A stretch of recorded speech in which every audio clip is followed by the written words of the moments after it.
You can be in a relationship, live together, sleep in the same bed, and still feel completely alone. That's the silent killer called emotional neglect. Today, we're going to talk about how emotional neglect destroys love faster than cheating, and what you can do to fix it before it's too late.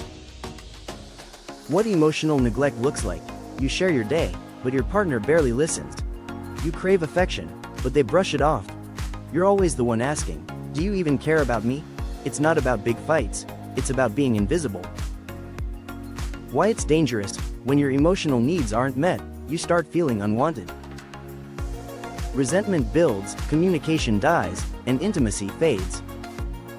Many couples break up not because of betrayal, but because they stopped seeing each other. Mark and Jessica never fought. On the outside, they looked perfect. But Jessica felt unheard, her needs were always brushed aside.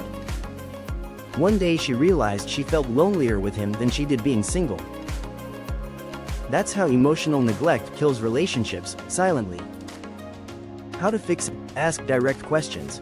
What makes you feel loved? Prioritize check-ins. 15 minutes daily of undistracted connection. Listen not to reply, but to understand. Love isn't about avoiding fights. It's about showing up emotionally, even in silence. In the description, I've added a resource that teaches couples how to rebuild emotional intimacy with simple daily exercises. If you're feeling invisible in love, this tool can help you reconnect.